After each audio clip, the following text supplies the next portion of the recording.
Good morning student. आज अपन देखेंगे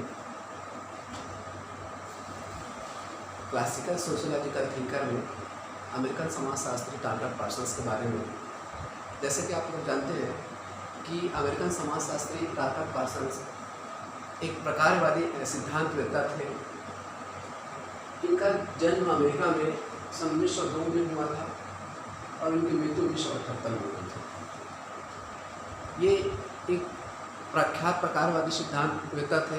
इन्होंने सामाजिक व्यवस्था एवं निरंतरता पर अपने पूरे थ्योरी को आगे बढ़ाया। इनकी दो प्रमुख रचनाएं हैं, एक तो सर्वप्रथम सोशल सिस्टम और दूसरा है the structure of social actions. इनके सिद्धांत के बारे में देखते हैं। आज देखेंगे एक प्रमुख सिद्धांत है सामाजिक क्रिया का सिद्धांत, उसके बारे में आज डिस्कशन करेंगे।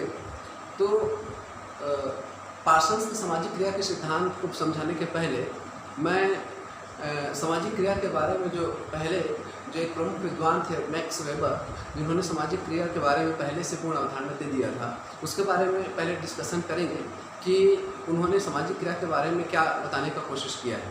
जैसे कि आप जानते हैं कि मैक्स वेबर जो है सामाजिक क्रिया के बारे में बताते हुए कहता है कि उस क्रिया को सामाजिक क्रिया कहेंगे जब कर्ता द्वारा लगाए गए प्राकृतिक अर्थ के कारण दूसरे व्यक्ति के व्यवहार प्रभावित हो।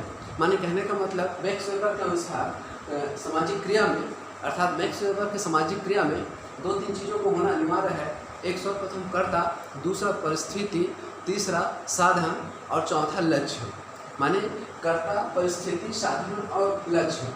दूसरा चीज़ ये है कि कर्ता द्वारा लगाए गए प्राकृतिक अर्थ के अनुसार ही जब सामने वाला व्यक्ति का व्यवहार प्रभावित हो तो उस स्थिति को हम मैक्स वेबर के अनुसार सामाजिक क्रिया कहेंगे। फॉर एग्जांपल देखते हैं कि मान लीजिए कोई व्यक्ति अपने साइड में मोटरसाइकिल चलाते हुए जा रहा है और उधर सामने से कोई व्यक्ति रॉन्ग साइड से आ रहा है।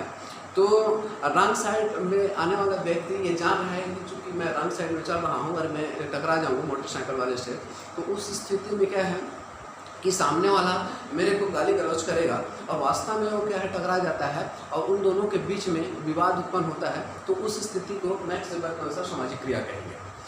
लेकिन जो टाल्टर पार्सन्स है, टाल्टर पार्सन्स के अनुसार सामाजिक क्रिया से तात्पर्य ये है कि इनके सामाजिक क्रिया में एक तो सर्वप्रथम कर्ता का होना जरूरी है, दूसरा लक्ष्य का होना जरूरी है, तीसरा परिस्थिति का होना जरूरी है और चौथा जो है अभिप्रेरणा का होना जरूरी है और उसके बाद आगे एक मूल्य और अभिस्थापन का होना भी जरूरी है।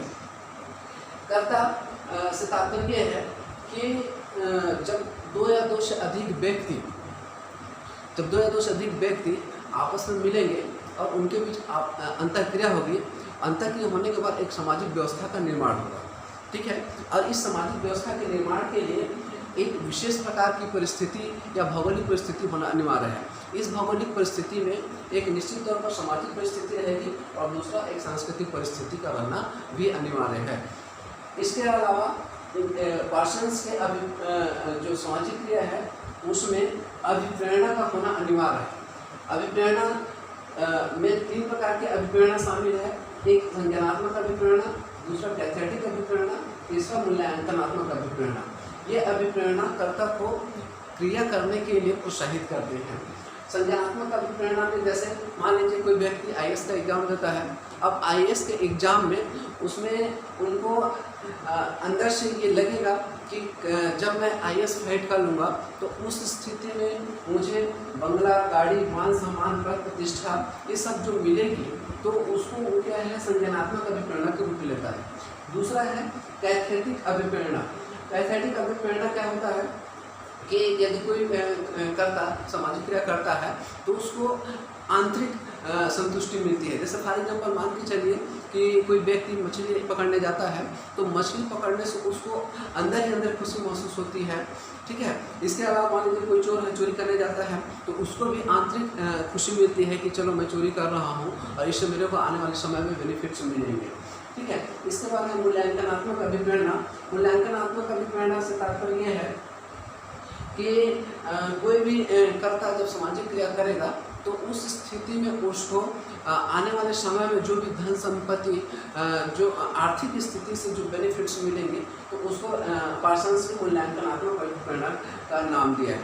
इसके अलावा पार्सन्स का जो सामाजिक क्रिया है उसमें मूल्य अभिस्थापन का भी होना जरूरी है। मूल्य अभिस्थापन 3 प्रकार के हो सकते हैं प्रकार पार्सन्स के अनुसार। एक तो सर्वप्रथम संज्ञानात्मक, दूसरा प्रशंसात्मक और तीसरा नैतिक जो मूल्य है उसको उन्होंने मूल्य अभिस्थापन बोला है। संज्ञानात्मक से तात्पर्य है कि उसको कोई भी कर्ता जब सामाजिक क्रिया करेगा तो उसको क्या है सोसाइटी के अंदर जो समाज का जो मूल्य उसके ऊपर अभिस्थापित किए गए हैं, जो दिए गए हैं, उसको उन्होंने संज्ञानात्मक मूल्य बोला है। प्रशंसात्मक माने समाज से उसको कैसे प्रशंसा मिलेगी उस सामाजिक क्रिया को करने के बाद। और तीसरा है नैतिक सामाजिक क्रिया, नैतिक मूल्य। नैतिक मूल्य से तात्पर्य यह है कि कोई भी क्रिया कर रहे हैं तो उसमें नैतिकता कितना जुड़ा हुआ है। ये पार्सन्स का सामाजिक क्रिया है। तो कहने का मतलब यह है कि पार्सन्स के सामाजिक क्रिया से तात्पर्य है कि जब 2 से अधिक व्यक्ति आपस में मिलेंगे और उनके बीच अंतःक्रिया होगी और अंतःक्रिया होने के बाद एक सामाजिक व्यवस्था का निर्माण होगा जिसका एक निश्चित भौगोलिक परिवेश रहेगा। उस निश्चित भौगोलिक परिवेश में एक सामाजिक परिवेश को होना जरूरी है, उसके साथ साथ एक सांस्कृतिक परिवेश को होना जरूरी है तथा टाटा पार्सन्स के सामाजिक क्रिया में एक अभिप्रेरणा का भी होना जरूरी है। इस अभिप्रेरणा में 3 प्रकार के अभिप्रेरणा शामिल है। एक सर्वप्रथम संज्ञानात्मक अभिप्रेरणा, ठीक है, दूसरा कैथेटिक अभिप्रेरणा और तीसरा मूल्यांकनात्मक अभिप्रेरणा जो धन संपत्ति से संबंधित है। इसके अलावा कर्ता जो है सामाजिक क्रिया करने के पहले उसमें उस क्रिया से जुड़े मूल्यों को भी देखता है और ये मूल्य 3 प्रकार से हो सकते हैं। सर्वप्रथम एक संज्ञानात्मक मूल्य, दूसरा प्रशंसात्मक मूल्य और